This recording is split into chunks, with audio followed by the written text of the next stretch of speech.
This is from all of us. And also PJ Hanuman also he brought gift to some chairperson. Lordship, I hardly got this. Mine, the bottom is a little fragile.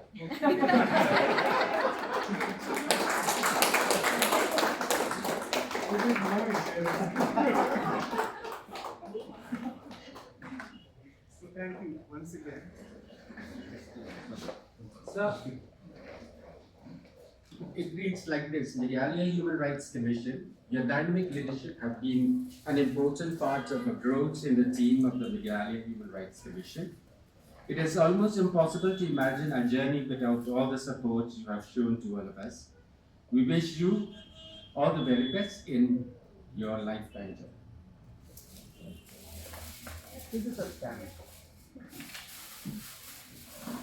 By what you did for me today, especially the song presented to me by the staff. It was nice to hear, melodious, and I'm grateful to you.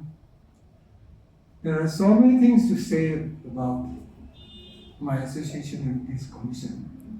After all, I was here for almost 6 years.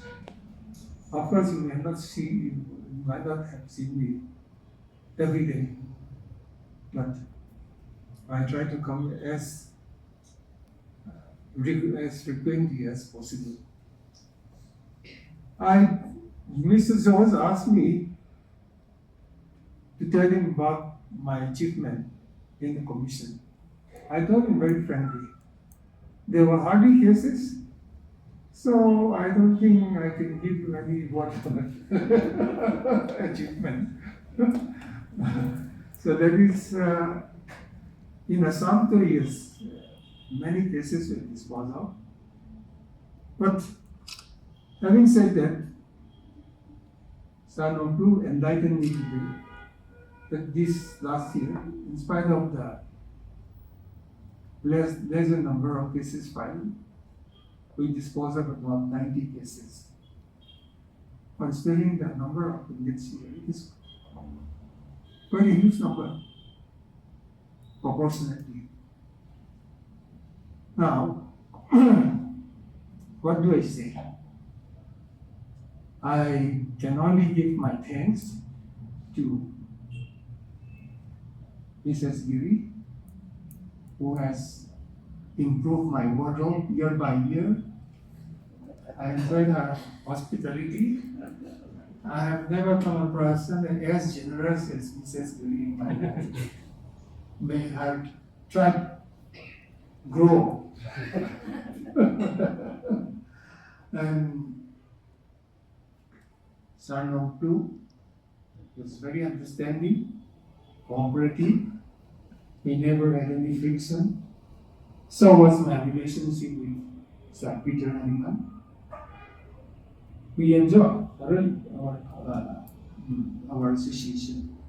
I am very, very happy to you for attending my farewell party, though you are not in the commission anymore. So this is the kind of affection that for me. Thank you so much. And I thank Mr. Mani, Mr. Japika for participating here, which I did not expect because we have, official duties to attend to. And Mr. George also, I'm happy to come. See, my journey, actually if I write books, you will find it very embarrassing. Maybe someday I'll write with the help of a ghostwriter. See how I started. You will not believe me. I was actually very casual. I was not doing my study well at all. I plucked metric one time. Because in those days my friends, not now also, people carried the books while going to school. In my case, only one exercise book in my back pocket. I hardly attended school. My father was a headmaster of school, founding headmaster of the school, the high school in my district. When I was with him, of course, I could not bunk classes. But after I left him to join another school, I started bunking schools and all. So I took metric off. And next time I got to there was a third division. I had a third division. Then pre-degree also science I took. I failed. Then I switched over to arts. In 1971 I came here for PUC course. I applied for admission in St. Anthony's College. I got admission. But my application for hostel accommodation was misplaced. By the time it was retrieved, the seats were full, no more seats. So my father said, if you are not getting hostel accommodation, come back. He didn't trust me. He took me rent that house. So he ordered me to resign. The next day, I joined science class. I never attended the class. I failed again. But the kind of patience my parents had is unique. Had they been my sons, I would have abandoned them. But they still had hope in me. So I was sent to Bombay. Then in Bombay, I was admitted to Wilson College. But then, German, instead of German, in lieu of Hindi, it was German. But I was told, of course I experienced it, German language is a very difficult language. So somebody was suggesting to me that I better go to Pune there. I think French course will be open. So I went to Pune. I joined, in those days we call it Pune.